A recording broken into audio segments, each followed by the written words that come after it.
Abra a palavra do Senhor no livro de Marcos, capítulo 5.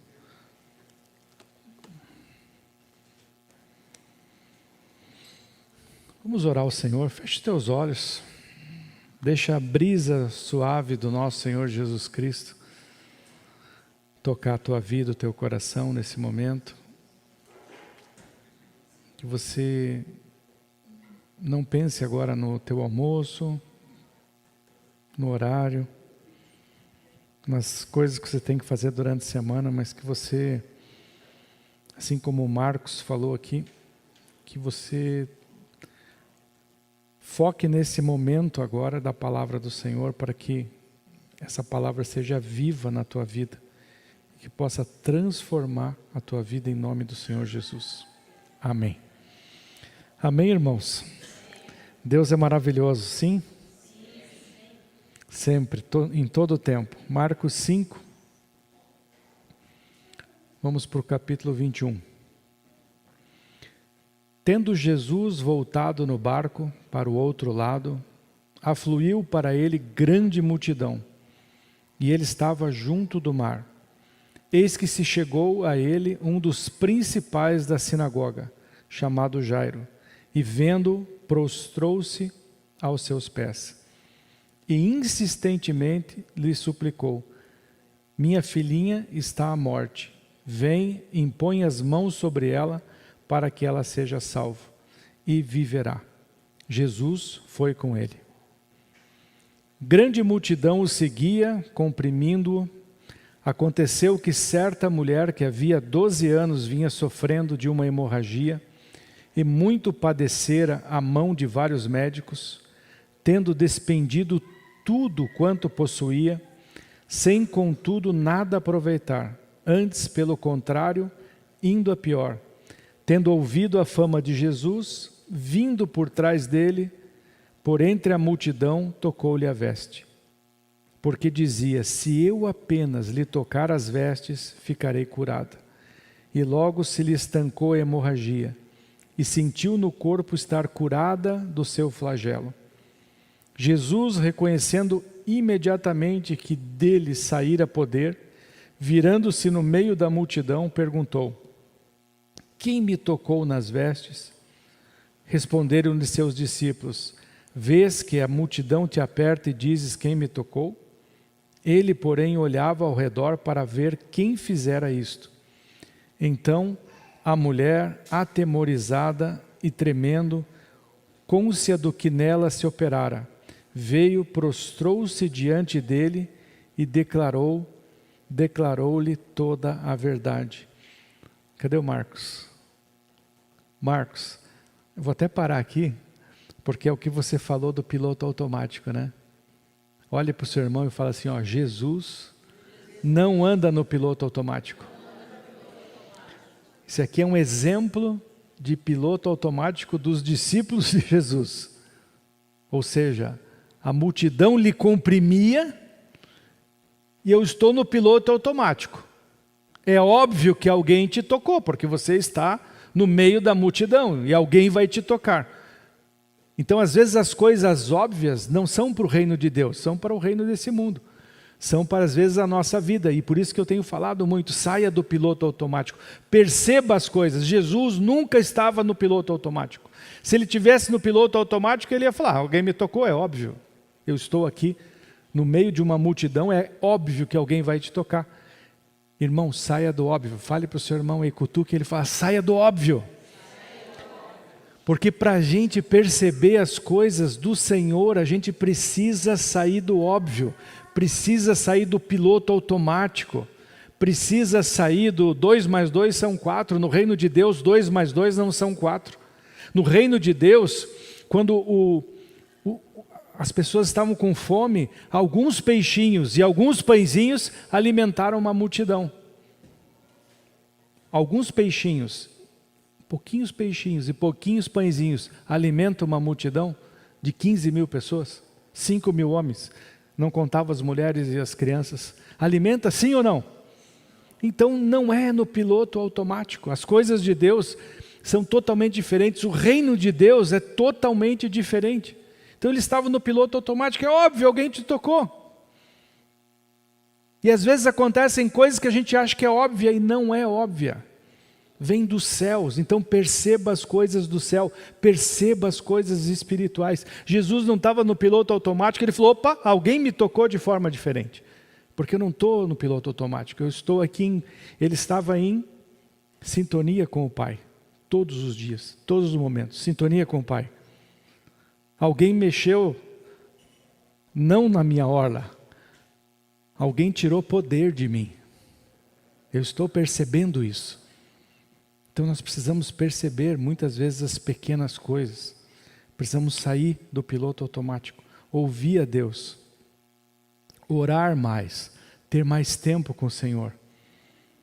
As pessoas hoje, elas estão no piloto automático, parece que é um Ctrl+C, Ctrl+V, parece que se não tiver uma coisa escrita na frente dela e ela ficar vendo ali, é impressionante. Eu estava voltando de viagem, e isso está acontecendo, se você perceber, está acontecendo muito.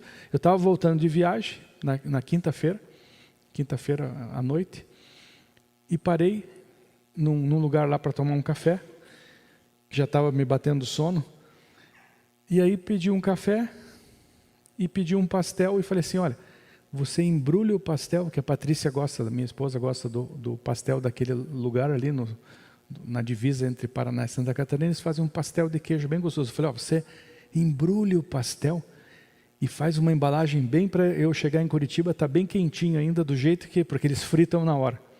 Ah, tá bom, pode ficar tranquilo. Eu falei, mas você embrulha bem bom, bem bacaninha, e você tem uma embalagem bem boa para eu levar o pastel?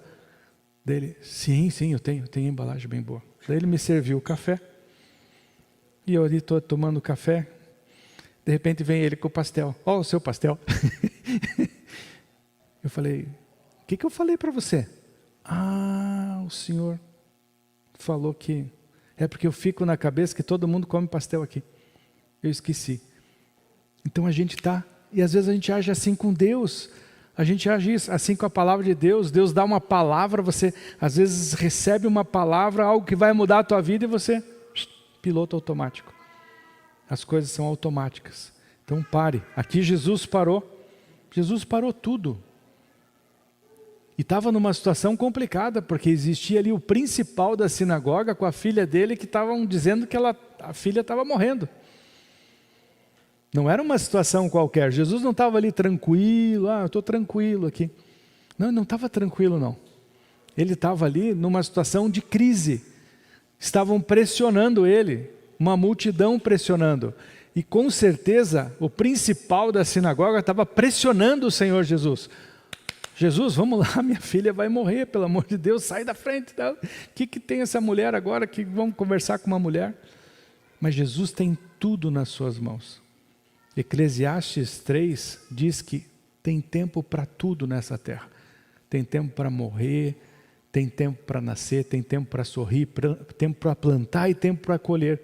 E nós não podemos acrescentar um côvado. O côvado é aqui, que era essa parte aqui do rei, que era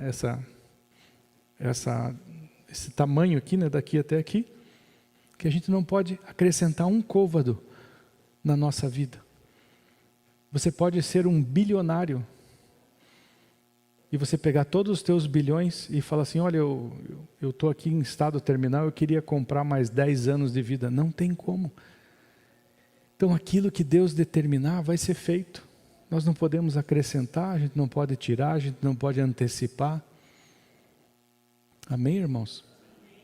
Então preste atenção nisso.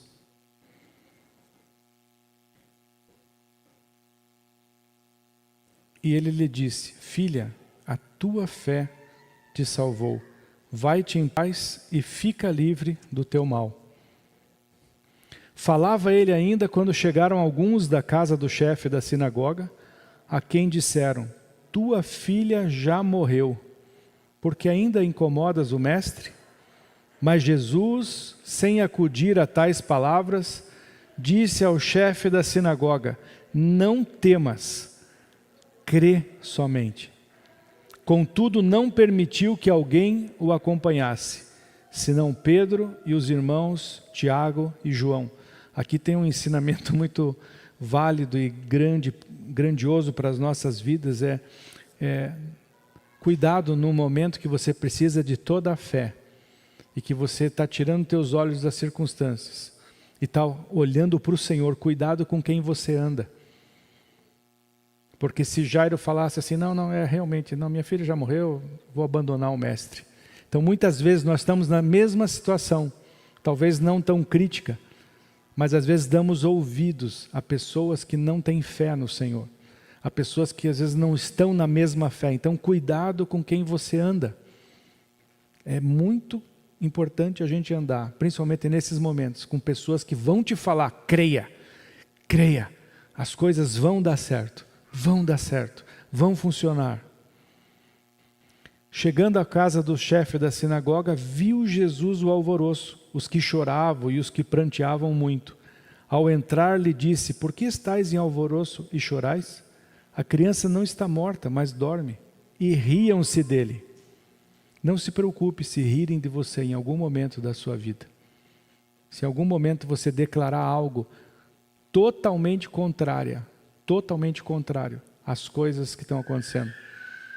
Eu conheci uma irmã que ela teve aqui no Brasil, e eu a conheci. Ela não teve aqui na nossa igreja, mas a parte da equipe dela esteve na nossa igreja. Que ela, um mês antes, lembra disso, Marta?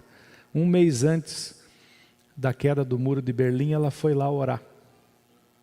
Lembra disso? A irmã Gwen Cho, uma mulher com autoridade. Ela orava pelos presidentes dos Estados Unidos. Eu tive 5 minutos com ela lá no Hotel Rayon. 5 minutos, eu acho que ela até já faleceu. E em 5 minutos eu precisava falar algo importante, quer dizer, eu precisava ouvir, né? Nem falei, eu só entrei, cumprimentei, tinha o tradutor ali. E eu lembro que ela falou só uma coisa para mim, uma coisa só. Ela falou assim, olhou para mim e falou assim, ó, não se esqueça dos pobres. E aquilo entrou no meu coração. Ela falou, não se esqueça dos pobres. Porque muitas igrejas lembram muito dos ricos, lembram muito de empresários, lembram muito de pessoas importantes, mas se esquecem dos pobres. Ela falou, não se esqueça dos pobres. Eu achei que ela ia me falar qualquer coisa, menos isso, e ela falou isso. E eu pus isso no meu coração. Uma bênção. E ela, um mês antes da queda do muro de Berlim, ela foi e profetizou que o muro ia ser derrubado. E um mês depois, o muro foi derrubado bem no lugar onde ela profetizou. Foi a primeira martelada. A primeira, aquele negócio aquela bola de ferro assim que quebra, foi bem ali naquele momento. Irmãos, o que Deus fala, acontece. Mas o que aconteceu naquele um mês? Riram, caçoaram, e riram, e caçoaram, e riram. O que essa mulher louca? Pirou a cabeça. Como assim vai cair o muro de Berlim? Então as pessoas podem rir. Não se preocupe com o que os outros pensam. Se preocupe com o que Deus pensa de você. Se preocupe em obedecer ao Senhor. Amém? Tendo ele, porém, mandado sair a todos, tomou o pai e a mãe da criança e os que vieram com ele e entrou onde ele estava. Tomando-a pela mão, disse, Talita cumi, que quer dizer, menina, eu te mando, levanta-te. Imediatamente. A menina se levantou e pôs-se a andar, pois tinha 12 anos. Então ficaram todos sobremaneira admirados. Mas Jesus ordenou-lhes expressamente que ninguém o soubesse e mandou que dessem de comer a menina. Amém? Então aqui, irmãos, nós vemos duas situações muito difíceis. Uma que foi uma situação momentânea, ou seja, a filha de Jairo ali não estava há 12 anos doente, ela tinha 12 anos. Então houve um problema ali de saúde e ela começou a piorar. E Jairo, ele era da sinagoga, os principais da sinagoga já estavam maquinando matar Jesus, ou seja, para ele e se prostrar diante do mestre, era a última coisa que ele faria na vida se ele não pudesse fazer. Ele não queria fazer isso. Foi a última coisa, A última coisa que passou pela cabeça dele, mas era a única coisa que iria salvar sua filha. E ele foi até o mestre. E a Bíblia fala que ele se ajoelhou. Nesse momento, se você se colocar no lugar do pai ou de uma mãe, que um filho está para morrer, não tem mais chance, os médicos já disseram que não tem mais chance. Se você se colocar no lugar, alguma coisa mais importa? Sim ou não? Você está se importando com o que você vai almoçar? Você acha que Jairo estava preocupado o que vai ter na hora do almoço? Você acha que Jairo estava preocupado com o futuro do ministério dele? Você acha que Jairo se preocupava com alguma coisa naquele momento? Ele só se preocupava com Jesus dizer para ele: eu vou salvar tua filha. Era a única coisa que ele queria. Ele não estava preocupado com o que ia acontecer na sinagoga depois, porque ele ia ser cobrado por isso. Como assim, Jairo? Você é do nosso time aqui, nós vamos matar Jesus. Ele está se proclamando o Filho de Deus. E você vai lá se ajoelhar na frente dele? Ele não estava preocupado com o que ia acontecer depois. Né, Marcos? Aquele momento, né, Marcos? Não é um momento? É um momento. Aquele momento só importava aquilo. Só importava aquilo. A mulher já era um pouco diferente de fluxo de sangue. 12 anos sofrendo. 12 anos padecendo. Onde a Bíblia fala que ela gastou e investiu tudo que ela tinha e não lhe aprove nada, não teve nenhum proveito naquilo que ela investiu, porque nenhum médico conseguiu curá-la. E ela foi largada da sua casa, da sua família, porque uma mulher com fluxo de sangue hoje nas nossas famílias não teria problema nenhum. Teria o problema do fluxo de sangue, mas ela estaria, nós não abandonaríamos ela. Mas naquela época ela era imunda. A gente levaria ela para um hospital, para um plano de saúde, ia ter tratamento, ia ter alguém, se ela pertencesse aqui à igreja, a gente ia ajudar. Mas naquela época não, ela estava sozinha, ela foi jogada fora. Era que nem o leproso. A pessoa que tinha lepra na época tinha que ser afastado da cidade. Andava com uma roupa para que todo mundo ficasse longe. Ia lá morrer, apodrecendo numa caverna. Então essa mulher do fluxo de sangue, ela estava padecendo 12 anos. Já tinha investido tudo que ela tinha. Todas as suas fichas. Era a única situação que poderia salvá-la. Se eu pelo menos tocar nas vestes dele, ela tinha essa fé. Tanto é que Jesus, olha, a tua fé te salvou. Ela tinha fé, se eu tocar ali na veste do nosso Senhor Jesus Cristo, eu vou ser curada. Ela cria nisso. Ela estava preocupada com a roupa dela, ela estava preocupada com o que ela ia jantar, ela estava preocupada com o que ia acontecer no dia seguinte, ela estava fazendo conta de alguma coisa, quanto que eu já gastei e tal. Não, nada mais importa, só me importa eu estar ali naquele momento, e naquele momento eu jogo toda a minha fé. Amém, irmãos? Amém. Foi isso que aconteceu. Isso aconteceu. Parece até que o Marcos fica lendo a minha pregação.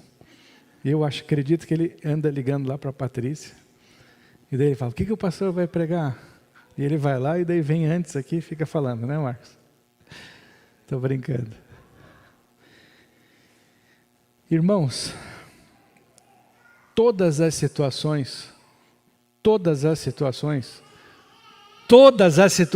que nós levarmos a Cristo com fé, nós vamos ter resposta. Amém. Todas. Seja uma cura, né? O pastor Tiago fala sempre, o que está faltando aqui para nós está sobrando no céu. No céu, o reino de Deus, ele multiplica pão, ele multiplica peixe, ele cura. Se não deu tempo de ser curada, a pessoa morreu, ressuscita.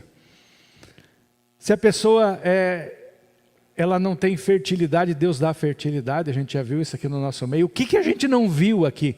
A gente já viu tudo, tudo. Contrário, ser transformado. qualquer situação com fé vai ser resolvida. É claro que existe a soberania de Deus e Deus às vezes nos prova. Amém, irmãos? Por isso que não tenha vergonha se um dia você estiver doente, se um dia tiver um problema financeiro, não tenha vergonha, porque isso não é pecado. Senão Timóteo estava em pecado, a sogra de Pedro estava em pecado. Quantas pessoas na Bíblia estavam em pecado? Não é o problema do pecado. O cego, em João, chegam para Jesus e falam: "Oh, Jesus, quem pecou? Foi a mãe dele? Foi o pai dele?" Ele falou assim: "Não, ninguém pecou. Ele é cego porque agora vai se manifestar a glória de Deus sobre a vida dele." Ah, mas tem doença que é fruto do pecado? Tem. O pecado tem coisas que é fruto do pecado. Mas nem tudo é fruto do pecado. Deus pode nos provar. As coisas podem acontecer para que a gente aprenda, para que a gente persista, para que a gente seja provado e depois aprovado. Então não se envergonhe, não é vergonha nenhuma. Quando eu tenho algum problema, eu peço para a igreja orar. A gente ora. Não se envergonhe disso. Não tenha nenhum problema de você pedir oração, de você saber que tem uma igreja que ora e que as coisas se resolvem. Então tudo que nós colocarmos para Deus com fé, crendo, nós vamos receber. Ah, mas pode demorar? Pode, porque Deus vai trabalhar nessa situação. Amém? Não tem impossível para Deus. Ah, não, mas isso Deus não resolve. Deus resolve tudo. Eu estava indo de viagem na terça-feira e eu vou até uma certa cidade que leva 3h30 daqui, e o meu coração fica muito feliz porque nessas 3 horas eu saio daqui às 4h30 da manhã e chego lá um pouquinho antes das 8, porque eu paro para tomar um café. Eu estava indo e eu falei, nesse momento, a minha expectativa é 3h30 com o Senhor. É lindo, é maravilhoso. Irmãos, tenha mais tempo com o Senhor. Não desista. Às vezes não é na primeira meia hora, ou nos primeiros 10 minutos, ou nos primeiros 15 minutos, que vem a presença de Deus. Às vezes até dá cansaço. Às vezes você fica, se você está ajoelhado, às vezes dói o joelho. Às vezes você dá sono. Mas não desista, porque quando vem a presença de Deus sobre a tua vida, vem a direção. Vem a direção não só para você, vem para a empresa que você trabalha ou para a tua empresa. Vem a direção para a igreja, vem a direção para a família. Deus mostra as coisas que Ele vai fazer e é tremendo. E eu nessa expectativa. E quando eu estava indo, me veio situações como essa aqui. E o Senhor falou para mim assim, desse jeito: nada mais importa. Quando você está numa situação preta, nada mais importa. Sim ou não? Alguém aqui já passou por uma situação bem complicada ou não? Sim ou não? Eu já passei. Eu lembro do Pedro, eu já contei, vou contar do Daniel. Quando o Daniel pegou meningite bacteriana, lá em São Paulo. E eu cheguei no hospital junto com a ambulância e ver o teu filho, que eu acho que ele tinha na época de 3 para 4 anos, ali na ambulância. Depois conversar com o médico e o médico falou assim, ó, tem 3 coisas que podem acontecer com o teu filho. A primeira, que pode acontecer mais, é morrer. A segunda é ficar com alguma sequela séria. E a terceira é acontecer um milagre e ele se salvar. Eu falei, eu vou ficar com a terceira. Né? E fiquei com a terceira, né? Porque eu entreguei para Deus. Eu não fiquei sozinho, eu liguei para o bispo Zezinho. Ele foi lá, falei, vamos pôr toda a igreja para orar. E o Daniel está aí, sã e salvo, e sem nenhuma sequela. Então a gente já teve. Só que naquele momento que eu vi o Daniel na ambulância, nada mais importava para mim. Se alguém falasse para mim assim, o teu emprego ou a vida do Daniel? A vida do Daniel. Se alguém falasse para mim, a tua casa ou a vida do Daniel? A vida do Daniel. Se alguém falasse, o teu carro? O meu carro. A vida do Daniel. Se alguém falasse para mim, a sua vida ou a vida do Daniel? A vida do Daniel. Então, nesse momento, nada mais importa. Só que o Senhor me mostrou isso, e eu queria falar para vocês e que o Espírito Santo possa abrir os olhos. Põe a mão nos seus olhos, fala assim, Senhor, abre os meus olhos. Agora põe a mão no seu coração. Fala assim, Senhor, abre o meu coração. Porque o Senhor não me falou dessas situações, Ele me mostrou essas situações, mas Ele me mostrou outra coisa. E quando o Senhor abriu meus olhos e abriu meu coração, veio uma presença tão forte no carro, que eu tive que quase parar o carro para ficar enxugando as minhas lágrimas, porque eu não parava de chorar. Saía lágrima assim que eu devia ter que ter um limpador aqui e no vidro assim por dentro, assim. Porque veio uma presença de Deus, porque Deus me revelou algo. Amém? Então que você ponha isso no seu coração agora. Olha só que interessante. Vamos abrir lá, vamos um pouquinho para frente, vamos para Marcos 12.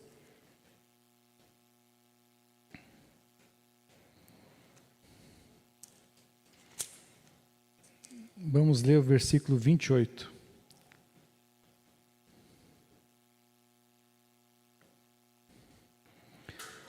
Chegando um dos escribas, tendo ouvido a discussão entre eles, vendo como Jesus lhe houvera respondido bem, perguntou-lhe, qual é o principal de todos os mandamentos? Respondeu Jesus, o principal é, ouve, ó Israel, o Senhor, nosso Deus, é o único Senhor. Amarás, pois, o Senhor teu Deus, de todo o teu coração, de toda a tua alma, de todo o teu entendimento e de toda a tua força. O segundo é, amarás o teu próximo como a ti mesmo. Não há outro mandamento maior do que estes. Amém?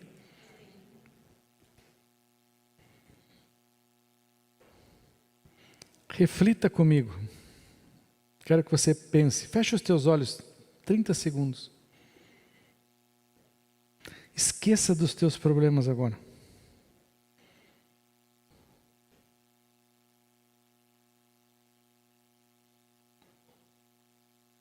E nós vamos falar de bênção.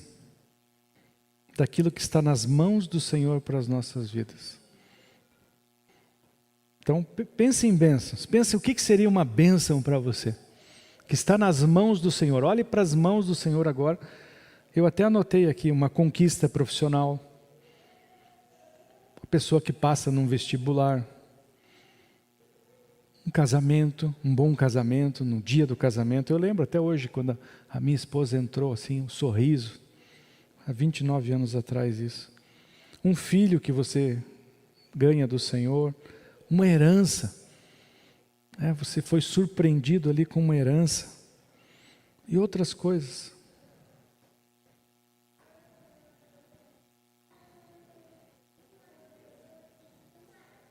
Amém? Abra os seus olhos.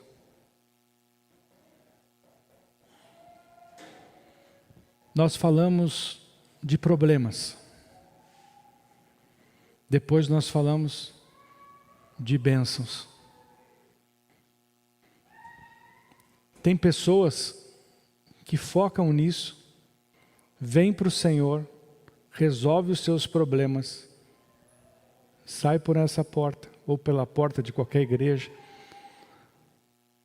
e nunca mais voltam, porque resolveram os seus problemas. Tem pessoas que não têm problemas, mas Deus os levou os deu algum dom, ou os prosperou, e era aquilo que a pessoa olhava, enxergava. E ele sai por essa porta, ou pela porta de outra igreja, e ele fala, já consegui o que eu queria. Eu já conquistei, Deus já foi comigo. Até usa o termo que a Silvia usou aqui na entrada do culto. Ela falou assim, eu estou bem, eu tenho Deus. Eu até faço as minhas orações em casa. O que Deus quer falar para nós nessa manhã? Irmãos, todos nós temos problemas e o Senhor vai resolvê-los, amém? Sim ou não? Você crê nisso? É pecado trazer problemas para o Senhor? Não, o Senhor quer que a gente traga os problemas e Ele resolve. Eu já tive vários e o Senhor resolveu. É uma bênção receber dádivas de Deus. Deus não está com as mãos estendidas. Amém, irmãos? Uma prosperidade, uma herança, um recurso. Às vezes você está com vontade de comer alguma coisa e Deus vem e te fornece. É uma bênção isso. Mas o que Deus está querendo nos falar nessa manhã, e por favor, pede para o Espírito Santo te dar um entendimento. É que da mesma forma que você busca uma bênção, da mesma forma que essa mulher buscou lá a cura dela de 12 anos, da mesma forma que Jairo se prostrou e falou, nada mais importa, é que o Senhor quer que você o busque de todo o teu coração, de toda a tua alma. Ele quer. Nós estamos chegando nos últimos dias. Não se engane, nós estamos chegando nos últimos dias. As vidas que Ele quer para os últimos dias são vidas com caráter e com uma sede e fome. A gente está cantando a semana inteira, eu até postei no grupo essas músicas de sede e de fome. Se tem algo que você tem que pedir para Deus nesses dias, nas tuas orações, é orar, Senhor, me dá mais sede, me dá mais fome. E busca o Senhor, porque quando você conhece o Senhor, você vai se apaixonar por Ele. Só que a gente não pode se apaixonar por quem a gente não conhece. Muitas vezes você fica bravo com Deus porque você acha que o pastor é Deus. Aí o pastor te decepciona, você fica bravo com Deus. A gente acha que a igreja é Deus. A igreja te decepciona, você acha que os teus irmãos são Deus. Não, Deus nunca vai te decepcionar. Nós vamos te decepcionar. E quando a gente decepcionar e errar, nós temos que pedir perdão. Amém, irmãos? Mas Deus nunca vai pedir perdão para nós, porque Ele nunca vai errar conosco. E Ele quer que o nosso coração esteja aquecido nele. Ele quer que nos momentos de oração, e o Marcos falou com muita propriedade, não é a quantidade, mas é a intenção, o intento de nós buscarmos a Deus, mas Ele quer pessoas, filhos que o busquem. Ele quer verdadeiros adoradores que o busquem em espírito e em verdade. É essa intensidade que o Senhor quer das nossas vidas, e se você não tem essa intensidade, você precisa buscar essa intensidade. Abrir o seu coração. Nós não estamos aqui numa religião, algo que você vem aqui domingo e cumpriu o seu propósito. Como o próprio Marcos falou assim, aqui, eu oro aqui, eu faço aqui, ufa, minha consciência está limpa. O reino de Deus não é isso. Isso é uma coisa religiosa que as igrejas pregam para ficar mais claro para a nossa mente. Só que Deus, Ele não está preocupado com a nossa mente, com a nossa metodologia, Ele está preocupado com o nosso coração. É o nosso coração que Deus quer atingir. É o nosso coração.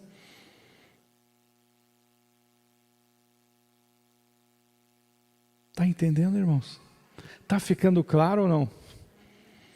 Deus, Ele quer te dar bênçãos Ele quer te dar ele tem, é do caráter dele dar.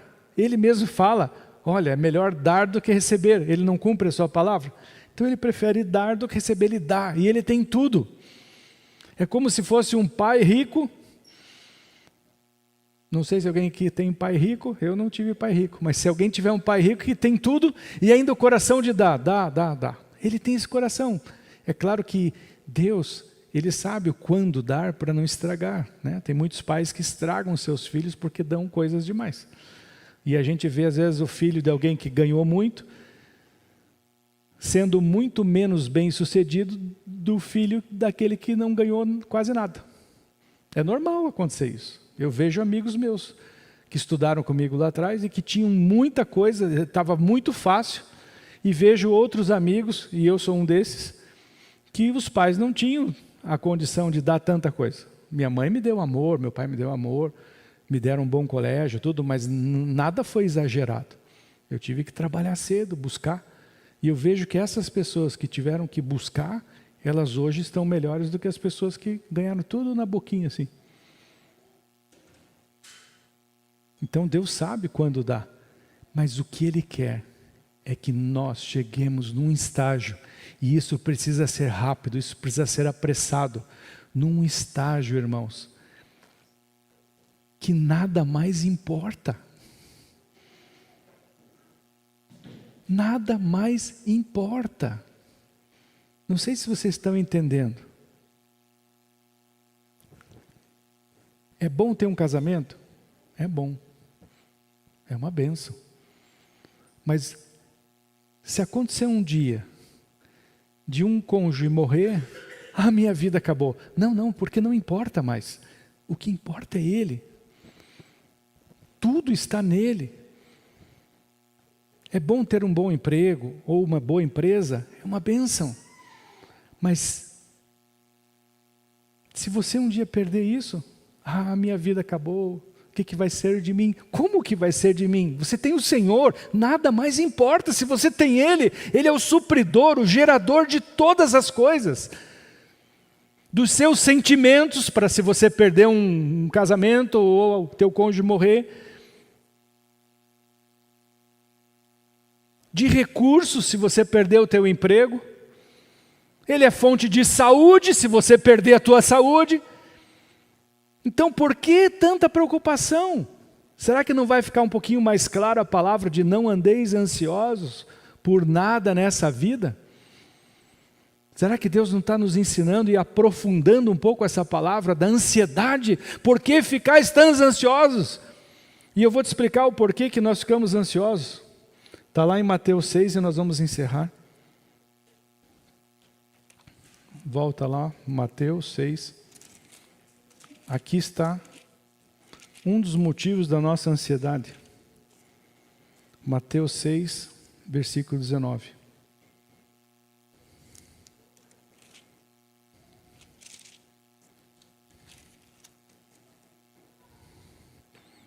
Não acumuleis para vós outros tesouros sobre a terra, onde a traça e a ferrugem corroem e os ladrões escavam e roubam, mas ajuntai para vós outros tesouros no céu, onde traça nem ferrugem corrói, onde ladrões não escavam, nem roubam, porque onde está o teu tesouro, aí estará também o teu coração. Se o meu tesouro está na minha empresa, o meu coração está na minha empresa, perdi a minha empresa ou qualquer dificuldade da minha empresa, vai abalar o meu coração. E eu vou ficar abalado, vou ficar magoado, vou ficar deprimido, é capaz de eu me matar. Porque Deus está em segundo lugar. Porque eu não creio que Ele vai me suprir. Quem me supre é a empresa. Se a minha esperança estiver num homem, num pastor, num líder, no pai, em quem quer que seja, num chefe, numa pessoa que eu me espelho, a hora que essa pessoa morrer, acaba a minha vida. E agora o que vai ser de mim? Porque a minha esperança não está no Senhor. Eu não estou dizendo que você não deve valorizar o seu trabalho. Eu valorizo o meu trabalho e trabalho. Eu valorizo a minha família. Eu amo a minha família, eu amo o meu trabalho, eu amo a igreja, amo a obra do Senhor, mas eu vou falar para os irmãos, o meu coração não está nessa casa. Porque muitos homens de Deus perdem a sua salvação, perdem muitas coisas abençoadas, porque o seu coração está na obra, está no ministério. O ministério faz parte do reino de Deus, mas o meu coração não está aqui, meu coração está em Deus. E eu amo vocês, amo aqui essa igreja, mas não está aqui, porque se Deus tirar essa igreja de mim, colocar outro, eu morri porque Deus tirou. Claro que não, eu estou com o Senhor, então nada me abala. Deus quer criar pessoas inabaláveis, mas para tirar coisas inabaláveis, pessoas inabaláveis, tem que tirar do seu coração aquilo que é abalável. Um carro é abalável, você pode bater e perder. A casa pode pegar fogo, a economia pode ir para o buraco. O pastor Dinei falou que nós não podemos estar felizes, temos que ser felizes. Se eu fizer isso que eu estou falando para vocês, se nós ouvirmos essa palavra, nós verdadeiramente vamos ser felizes. Por quê? Porque nós temos um Pai que nos cuida, nós temos um Pai que nos cura, nós temos um Pai que nos traz esperança para a vida eterna, para nós, para a nossa família, para a nossa casa. E você vai parar de se preocupar um pouco, porque o teu coraçãozinho está muito amarrado aqui na terra. Quanto mais você se preocupa, é porque o teu coração mais está amarrado na terra. Porque a Bíblia não diz que aonde está o teu coração está o teu tesouro, é onde está o meu tesouro, aquilo que tem valor para mim, aí está o meu coração, e o meu coração tem que estar em Deus, porque a Bíblia diz que o maior mandamento é amar a Deus sobre todas as coisas, e depois amar os irmãos como a mim mesmo. Aí está a prioridade da nossa vida. E ouvir ao Senhor, obedecer ao Senhor. E não se engane, irmãos, você não precisa, eu não precisava para ser feliz ou para ter comunhão com Deus, eu não precisava, escute bem o que eu vou falar, estar aqui na igreja, orando 3h30 na quinta-feira, na terça que eu viajei. Eu não precisei estar aqui na igreja, eu estava no meu carro, indo para trabalhar. Então não pense que, então eu largo tudo, agora eu vou ficar aqui na igreja. Não, você vai honrar Deus aonde você está trabalhando. Foi o que o Marcos falou, as palavras, você tem palavras dentro de vocês. 2 vezes que eu fui nessa empresa, 2, a pessoa que fica na portaria. A primeira vez eu não falei nada para ele, mas na segunda eu falei. E eu falei, eu tenho algo para falar para você. E falei do Senhor para ele, toquei a vida dele, falei. Na segunda vez. Aí depois eu estava saindo, falei de novo, apertei a mão dele, olhei no olho dele, viu, Marcos? Olhei no olho, dei o tempo, aquele momento, eu ouvi a Deus e falei assim, nesse momento eu vou metralhar o teu coração, meu amigo, não estou preocupado com mais nada. E eu metralhei o coração dele. E no dia que eu fui embora da igreja, da empresa, vai se tornar uma igreja aquela empresa lá. Amém, Tiago Abrão? Quando eu saí da empresa, ele falou algo para mim com tanta verdade. Uma pessoa que eu já falei 4 vezes, eu nunca conversei assim, tive uma conversa muito, né? Não é meu amigo, né? Mas ele falou com tanta verdade uma coisa que daí tocou o meu coração. Porque a palavra ela não volta vazia, né? Você fala, ela vai, faz, volta, e vai, e volta melhor. E quando eu estava indo embora, ele falou, já está indo embora para Curitiba, seu Guilherme? Eu falei, já estou indo. Me dá um abraço aqui. Dei um abraço. Ele falou, eu amo o Senhor. É normal isso? Alguém que se falou 2, 3 vezes, uma pessoa que fica lá na frente da empresa, te abraçar no meio da cidade e falar para uma pessoa que ele nem conhece que eu amo o Senhor. Ele não estava falando eu amo o Senhor, ele ama a Deus também, mas ele falou eu te amo. Falou olhando nos meus olhos. E eu entendi o que era esse eu te amo. Ele estava agradecendo as palavras que eu dei para ele. Porque o mundo está esperando isso de nós. O mundo não quer ver um bando de crente vindo com a Bíblia embaixo do braço, entrando aqui e olhando para eles com cara feia. Julgando. Amaldiçoando. Tomara que morram. Tomara que Deus ponha fogo nesse carnaval aí. Não é isso que Deus quer.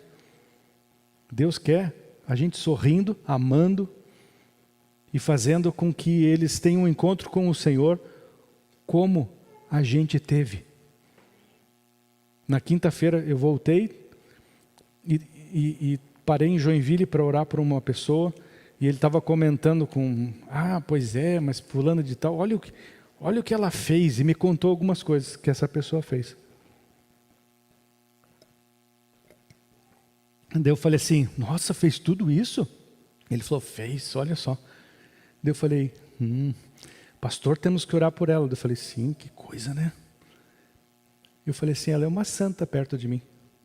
Dele, o quê? Daí eu falei, eu já fiz 10 vezes pior do que ela fez. Só que um dia Deus me encontrou. E eu mudei de vida. Ontem eu e o Tiago Abrão estávamos falando sobre isso. Do que a gente era. E a gente mudou. Então, não é horário de botar dedo, julgar, porque nós já fomos pior. Pelo menos eu já fui pior. Tiago Abrão também. Né, Tiago Abrão? Nós dois já fomos piores. Mas Deus mudou a nossa vida. E me cabe cada vez mais se apaixonar por Ele. Buscá-lo. Que Deus acenda o teu coração para você buscar Ele. Olhe muito pouco para as mãos dEle.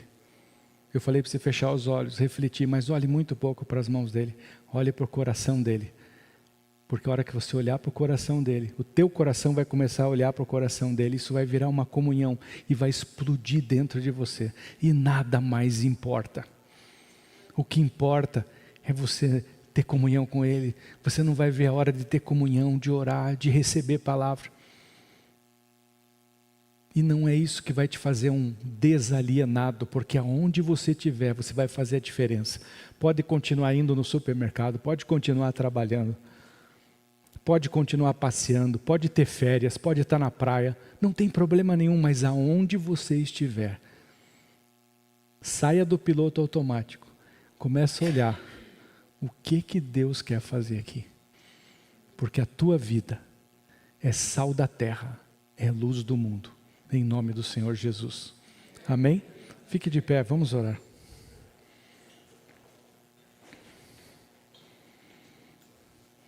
Pai, em nome do Senhor Jesus, eu oro agora para que o Senhor abra os nossos olhos, naturais, espirituais. Abra o nosso coração, Senhor. Senhor, que aquilo que eu senti no carro, aquilo que eu estou sentindo agora, Pai, que os meus irmãos e minhas irmãs possam sentir, Senhor, a Tua presença, a Tua doce presença do Teu Espírito Santo, Senhor, a Tua verdade, Pai, que nada mais importe, que nós olhemos para o Senhor de uma forma extraordinária, Pai, que com muito mais energia do que a gente resolve um problema, a gente vá até o Senhor. Senhor, aumenta a necessidade de oração, Senhor, de comunhão contigo, de nos trancarmos no nosso quarto, de desligarmos o nosso celular, de sair do piloto automático e ter essa comunhão, Senhor. Que a gente saia da religião, mas abra o coração para o Senhor. Que a gente possa abrir o coração, Pai, em nome do Senhor Jesus. Que cada vida aqui, Senhor, saia com o Teu poder daqui, Senhor. Com a Tua paz. Eu ministro a paz do Senhor Jesus Cristo, que excede todo entendimento, Senhor. Que cada um aqui possa saber que vale a pena, que vai valer a pena buscar o Senhor de todo o seu coração. Que o Senhor possa revelar isso para cada coração, porque em palavras eu não consigo fazer isso, Senhor. mas que à medida que vá caminhando a semana, que cada irmão, cada irmã aqui possa refletir sobre isso e que eles possam ter essa revelação do quão importante é te buscar, que é o mais importante, Senhor, que é ter o Senhor no seu coração. Eu ministro a paz do Senhor Jesus Cristo e o amor de Deus sobre cada vida aqui. Que dê uma semana, Senhor, cheio da presença do Teu Espírito Santo, com o amor de Deus derramado sobre cada vida, sobre cada família, em nome do Senhor Jesus. Amém. Marcos, quer falar?